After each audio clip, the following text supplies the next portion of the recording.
भगवान शंकर का संवाद कर रहे। 4 निशानी मेरे भगवान शंकर ने तुमको दे दी प्राप्त करने की। 4 शंकर भगवान से मिलने की 4 निशानियां सामने आती हैं। जब आप शिव महापुराण की कथा सुनते रहते हो, शिव जी के मंदिर जाते, 1 लोटा जल चढ़ाते, शंकर का भजन करते करते साल निकलते चले गए। साल। 4 निशानी मेरे भगवान शंकर ने तुमको दे दी प्राप्त करने की। 4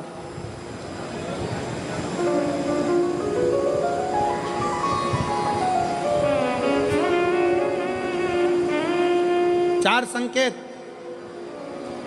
शिव मिलने के, शिव समागम के, शंकर को प्राप्त के।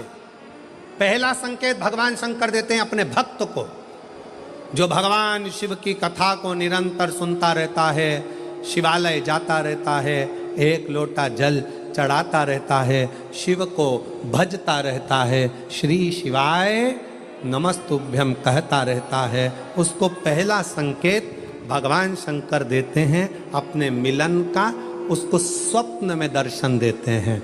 जब भगवान शंकर का दर्शन बार बार स्वप्न में होने लगे, समझ लेना कि तुमने पहली परीक्षा पास कर ली, तुम दूसरी क्लास में पहुंच रहे। दूसरी क्लास। शिव जी से मिलने के 4 संकेत मेरे भगवान शंकर दे देते। पहला संकेत कौन सा है? जम के उत्तर दो। शंकर भगवान जम के बोलो। काय में आने लगे? सपने। और रात शाम, वो कहते हैं ना, रात शाम सपने में आए। वो कहते रात शिव सपने में आए, बोले मेरे सपने में आए। और गंगा बहा गए, गंगा बहा गए। भगवान शिव जब स्वप्न में दिखने लगे, स्वप्न में आने लगे, स्वप्न में दिखने लगे, समझ लेना तुम्हारी पहली परीक्षा पास हो गई और तुम आगे बढ़ गए। आगे। अब शिव तुम्हारे करीब में आ रहे हैं। दूसरा संकेत भगवान शंकर देते हैं शिव महापुराण की कथा सुनने वालों को। पहला संकेत शिव जी ने दिया, अगर शंकर सपने में आए समझ लेना शिव जल्दी मिलने वाले हैं। दूसरा संकेत, जिस शिवलिंग की तुम घर में पूजन करते हो, जिस शिवलिंग के मंदिर में पूजन करते हो, मान लो वो शिवलिंग कभी तुमको उसमें शंकर का प्रतिबिंब दिखने लगे, कभी तुम्हें ऐसा लगे कि कोई मुझे झांक रहा है, कभी तुम्हें ऐसे लगे कि मंदिर में और कोई भी है, तुम्हें कभी लगने लगे कि ये शंकर का शिवलिंग हिल रहा है, कभी तुम्हें लगे तुम्हारे घर में रखा हुआ शंकर का शिवलिंग कोई मनुष्य की आकृति जैसा दिख रहा है, कभी तुमने लगने लगे कि जिस मंदिर में मैं जाती हूँ वहाँ का शंकर का शिवलिंग ऐसा लग रहा है कि मंदिर में और भी लोग बैठे हैं। तुम मंदिर से निकल रही थी, पीछे से कोई की आवाज़ आई, तुमने पलट कर देखा कोई नहीं, तुम्हें लगने लगे, समझ लेना कि तुमने शिव पुराण की दूसरी परीक्षा पास कर ली। शंकर तुम्हारे करीब में आने चाहिए, शिव तुम्हारे करीब में आ रहे हैं, करीब। और शिव महापुराण की तीसरी परीक्षा, शंकर संकेत देते हैं मिलन का संकेत। पहला संकेत स्वप्न, दूसरा संकेत अपने इष्ट मूर्ति का हलचल, और तीसरा संकेत जब आप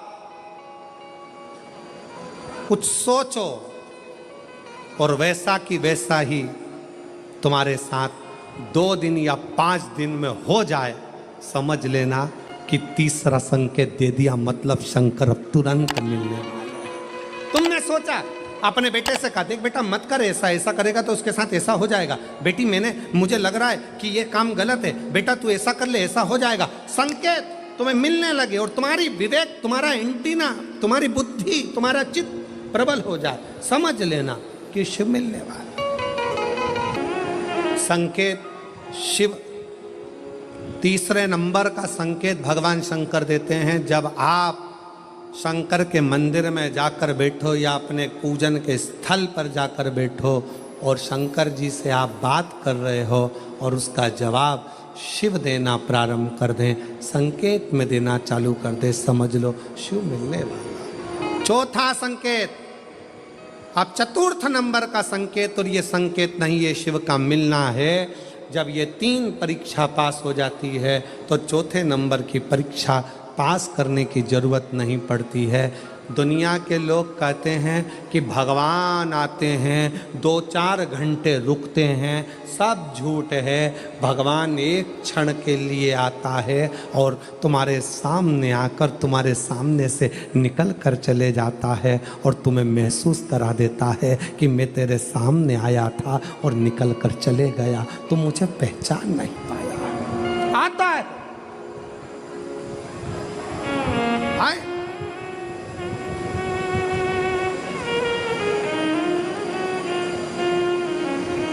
पांच दिन की शिव पुराण चल रही है, सुबह से लेकर रात तक, रात से लेकर सुबह तक, सुबह से लेकर रात तक 5 दिन की यह शिव पुराण कल विराम हो जाएगी। कल तक में तुमने 5 दिन जो सवेरे भोजन से लेकर, नाश्ते से लेकर रात को सोने तक और सोने से सुबह तक, सुबह से फिर रात तक जो क्रम करा, 5 दिन का क्रम उठाकर देखना। अगर तुमने दिल से पंडाल में शिव महापुराण की कथा सुनी है तो श्रवण करने वाले को एक क्षण के लिए शंकर का दर्शन होता जरूर है, भले वो किसी अंश रूप में हो, वो होगा। जब ये शिव का लोक है, शंकर का लोक है, तो जब हम हृदय से जब भगवान शिव को पुकारते हैं तो एक क्षण के लिए शिव आता जरूर है। श्री शिवाय नमस्तु, चित्तवृत्ति में वही समाहित हो, वही। कोई पुण्य का भागी नहीं है, सबके सिर पर पाप की गठरिया। पार्वती अमरनाथ की गुफा में भगवान शंकर कहते हैं, संसार सागर में कलयुग में आपका जन्म हुआ है तो मस्तक पर पाप की गठरिया भरी पड़ी है। कोई तुमसे कहे कि हमारा श्राप लग जाएगा, बद्दुआ लग जाएगी, ये लग जाएगा, वो लग जाएगा, दुनिया के लोग तुम्हें डराएंगे, धमकाएंगे, डरने की जरूरत नहीं है। संसार सागर में कोई दूध का धुला हुआ नहीं है। शिव पार्वती से कहते हैं, संसार में वही श्रेष्ठ है जो शिव की आराधना में डूबा है और शंकर के मंत्र का स्मरण कर रहा है। पाप सबके माथे पर है। 4 स्थान पर हर व्यक्ति से पाप होता है। पहला, झाड़ू लगाते समय छोटे जीव मर जाते हैं, पाप माथे चढ़ जाता है। दूसरा, वस्त्र धोते समय, नहाते समय छोटे छोटे जीव मर जाते हैं, उसका पाप माथे चढ़ जाता है। तीसरा, अग्नि जलाते समय, भोजन बनाते समय, लाइट जलाते समय छोटे छोटे पतंगे मर जाते हैं, उसका पाप माथे चढ़ जाता है। चौथा, अपने घर से चलकर जब हम कहीं जाते हैं, अपने पाँव के नीचे छोटे छोटे जीव मर जाते हैं, उसका पाप माथे चढ़ जाता है। 4 स्थान पर हर व्यक्ति से पाप होता है। प्रत्येक व्यक्ति के मस्तक पर पाप बंधा रहता है। पर सुन पार्वती, जो प्रतिदिन शिवालय में जाकर 1 लोटा जल शंकर को समर्पित करता है, वो धीरे धीरे पाप से मुक्त होकर मेरा अपना होते चले जाता है और वो संसार सागर से मुक्त हो जाता है। बहुत डराया गया संसार में, लोगों ने खूब डराया आप लोगों को, ऐसा मत करना पाप लग जाएगा, ऐसा मत करना पाप लग जाएगा, ये मत करना पाप लग जाएगा, भगवान को ऐसे भोग लगा दिया पाप लग जाएगा, भगवान को ऐसे जल चढ़ा दिया पाप लग जाएगा, भगवान को ऐसा कर दिया पाप लग जाएगा, भगवान को ऐसे प्रणाम कर लिया पाप लग जाएगा। शिव महापुराण ने सब कुछ समाप्त कर दिया। शिव महापुराण ने तो एक ही बात कही कि बच्चा गंदे नाली में गिर जाए, बच्चा गंदे पानी में गिर जाए, बच्चा गंदे कीचड़ में गिर जाए, उसको कोई नहीं उठाएगा, कोई गले से नहीं लगाएगा। बच्चा कीचड़ में गिरा हुआ केवल एक माँ और एक बाप होते हैं जो कीचड़ में गिरे हुए बच्चे के कपड़े नहीं देखते हैं, उसको गले से लगा लेते हैं। उसी तरह संसार में कितना भी पाप हो जाए, शंकर के मंदिर जाना मत छोड़ना, क्योंकि वो बाप ऐसा है कि तुम कितने भी पापी हो तो भी गले से लगाकर तुम्हें तार देगा, तो भी नकार दो। कोई तुमसे कहे पाप लगेगा, पाप लगेगा, शिव जी की भक्ति में, भजन में, स्मरण में उल्टा जपो, सुल्टा जपो, कैसे जपो, दिन में जपो, रात में जपो, शुद्ध में जपो, अशुद्ध में जपो, जैसे हो वैसे जपो, शंकर का नाम जपने वाले पर भगवान कृपा करता है।